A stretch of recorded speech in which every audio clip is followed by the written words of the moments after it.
महाभारत में अनेकों ऐसे संवाद हैं जो हमें उच्च जीवन जीने की प्रेरणा देते हैं। उन्हीं में से एक संवाद है द्रौपदी और सत्यभामा का संवाद, जिसमें द्रौपदी ने सत्यभामा को सुखी दाम्पत्य जीवन के कुछ तरीके और रहस्य बताए हैं।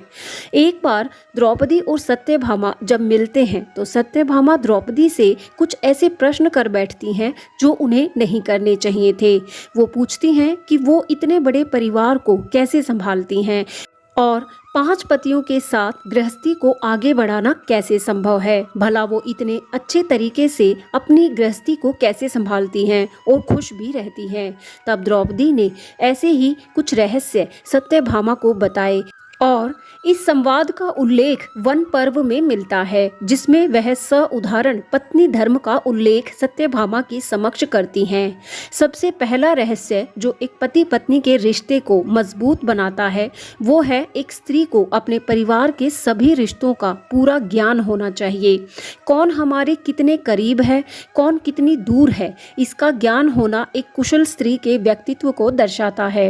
यदि स्त्री ये ज्ञान नहीं रखेगी तो अनजाने में ही सही, यदि उससे किसी रिश्ते को अनदेखा कर दिया जाए तो पारिवारिक रिश्ते खराब हो सकते हैं और इससे संबंधों में तनाव पैदा हो सकता है। सभी रिश्तों को उचित सम्मान देना एक पत्नी का उचित धर्म है। दूसरा रहस्य जो द्रौपदी ने सत्यभामा को बताया कि एक पत्नी को कभी भी पति को नियंत्रण में करने का ख्याल नहीं लाना चाहिए, चाहे वो भावनात्मक रूप से हो या औषधि और तांत्रिक गतिविधियों द्वारा। यदि पति को पत्नी के इस व्यवहार का आभास हो जाता है तो वह चाहकर भी पत्नी पर विश्वास नहीं कर पाता है। जैसे द्रौपदी ने अपने किसी भी पति को दूसरा विवाह करने से कभी नहीं रोका, उनके जीवन पर कभी भी कोई नियंत्रण नहीं किया। इसका परिणाम ये हुआ कि 5 पांडव द्रौपदी को प्रथम स्थान देते थे अपने जीवन में। तीसरा रहस्य जो द्रौपदी ने सत्यभामा को बताया वो ये कि एक पत्नी को अपने पति के किसी भी रिश्ते का अपमान नहीं करना चाहिए और यदि वे ऐसा करती है तो पति की नज़रों में उसकी अपनी छवि तो खराब होती ही है, जिससे उनके संबंधों में भी आगे चलकर कड़वाहट पैदा हो सकती है।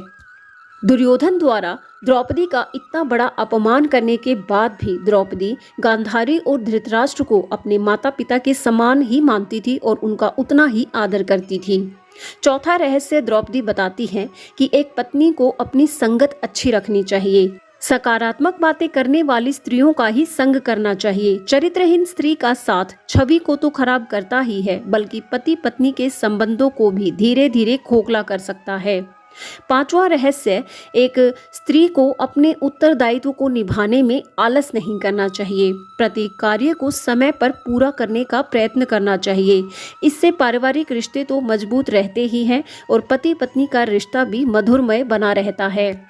छठा रहस्य द्रौपदी ने सत्यभामा को बताया कि एक पत्नी को क्रोध पर नियंत्रण जरूर रखना आना चाहिए, क्योंकि जीवन में ऐसी चुनौतियां जरूर आती हैं जब क्रोध आना लाजमी होता है, लेकिन जो स्त्री ऐसे किसी अवसर पर क्रोध को शांत रख पाती है वही श्रेष्ठ कहलाती है।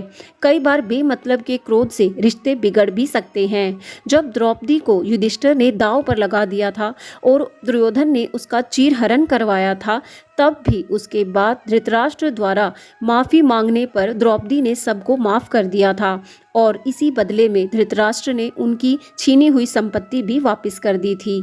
7वां रहस्य द्रौपदी बताती हैं कि एक स्त्री को घर के दरवाजे या दहलीज पर ज्यादा देर खड़ा नहीं होना चाहिए। ऐसा व्यवहार आपकी छवि को नकारात्मक रूप में लोगों के समक्ष प्रस्तुत करता है। इसलिए ये व्यवहार एक पत्नी को नहीं करना चाहिए। 8वां रहस्य द्रौपदी बताती हैं कि एक पत्नी को पराये या अजनबी लोगों से बेमतलब की बातें करने से बचना चाहिए, क्योंकि व्यर्थ की बातचीत करने से व्यर्थ की परेशानियां खड़ी हो सकती हैं। इस तरह द्रौपदी ने सत्यभामा को उनकी मुलाकात हुई तब ये 8 बातें बताई थी। जब सत्यभामा ने द्रौपदी से ये पूछा कि वह इतने बड़े परिवार को इतनी कुशलता से कैसे संभाल लेती हैं, तब द्रौपदी ने सत्यभामा को ये रहस्य बताए थे। उम्मीद है आपको ये जानकारी और संवाद अच्छा लगा होगा। यदि हाँ तो वीडियो को लाइक शेयर जरूर करें और ऐसे ही ज्ञानवर्धक वीडियोस के लिए चैनल से जुड़े रहें। जय श्री कृष्णा।